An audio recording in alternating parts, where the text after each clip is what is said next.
जय बुआ दी, जय बाबा दी। तैयारियां तो हो चुकी है अभी बुआ बाबा जी के दरबार में। जो 26 को लोग आ जाएंगे, 27 को वो लोग तिला पर स्नान करके 28 को सुबह लोग चले जाएंगे। कुछ लोग 27 को चले जाएंगे, कुछ लोग 28 को चले जाएंगे। ये बुआ बाबा जी का दरबार है।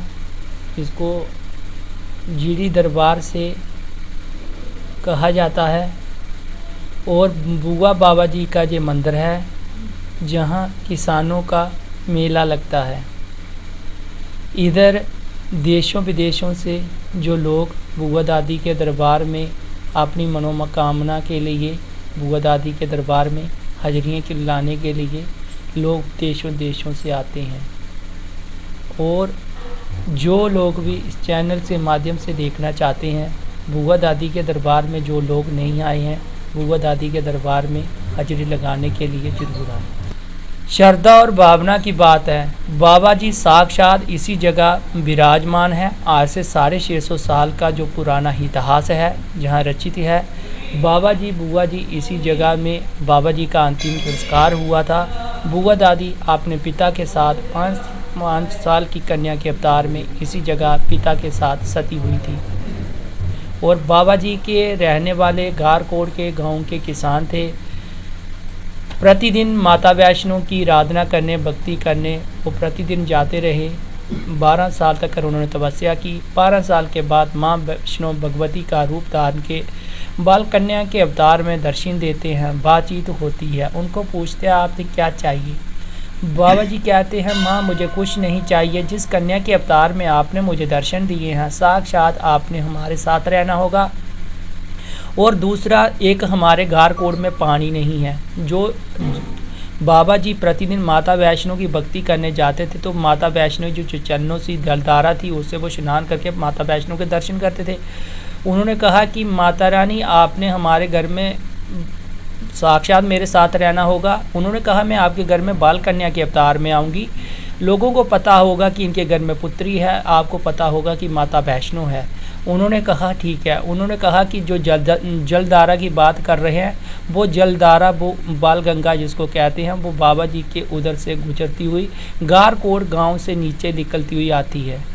और बाबा जी प्रतिदिन आपने जो पूजा पाठ घर से ही करने लगे। कुछ समय बीतने के बाद उनके घर में अवतार में हुई। बाबा जी ने उनकी परवरिश की।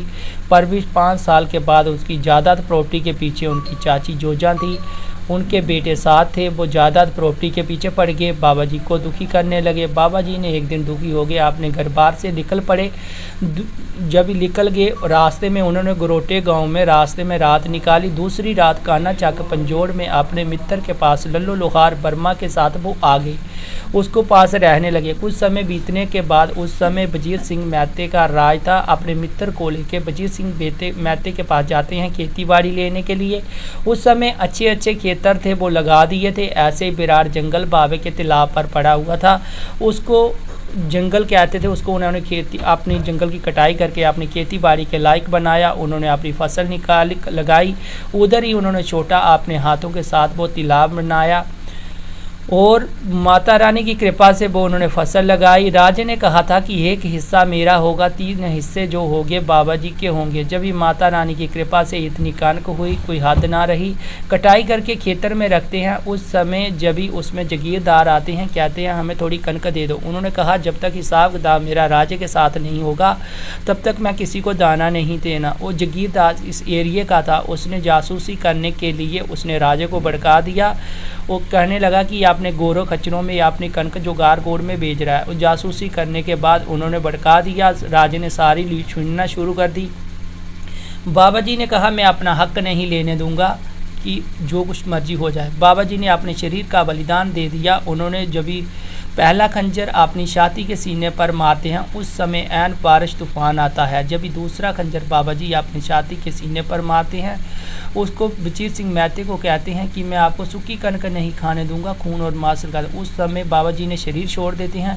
उस समय जहाँ जहाँ वो दाने बह के, जहाँ जिन पक्षियों ने खाए, जो राजा के साथ में संग में एक एक जाति का, एक एक कुल का बंदा था, सभी जातियों का उस समय दोष लग गया।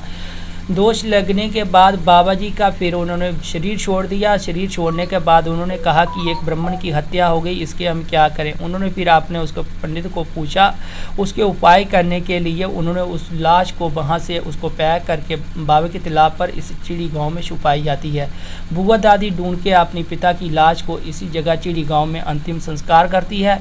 संस्कार करने के बाद पूरी अग्नि प्रकट हो जाती। बुआ दादी 5 बेर की उम्र में अपने पिता के साथ इसी चिड़ी गाँव में जहाँ सती हो जाती है। और सती होने के बाद सिद्धू बुद्धू सियालकोट के कपड़ों का व्यापारियों का काम करते थे। बाबा जी ने उनको प्रेरणा दी कि हमारे मंदिर की निर्माणता कर दो। उन्होंने कहा हमारे पास धन दौलत नहीं है, हम मंदिर कैसे बनाएंगे। उन्होंने कहा आपकी 7 पीढ़ियां तक भी खाती जाएगी कि धन की कोई कमी नहीं है, सिर्फ हमारे मंदिर की निर्माणता करना। जब उनको धन दौलत मिली, उन्होंने अपने आप को कारोबार में बढ़ाना शुरू कर दिया। जब भी बाबा जी ने उनको झटका दिया, एहसास दिलवाया, फिर सिद्धू बुद्धू ने कार्तिक माह शुक्ल पक्ष की तिथि में इस मंदिर की स्थापना की। पैसा बांट लिया था, बंटवारा हो गया। उन्होंने कहा एक भाई मंदिर बनाएगा उसको फर्क हो जाएगा, दूसरा बनाएगा उसमें फर्क हो जाएगा, इसलिए दोनों भाइयों ने अलग अलग मंदिर बनाए।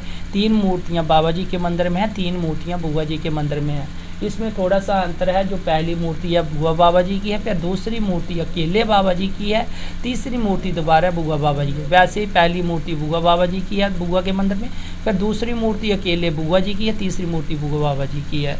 बोल सांझे दरबार की जय।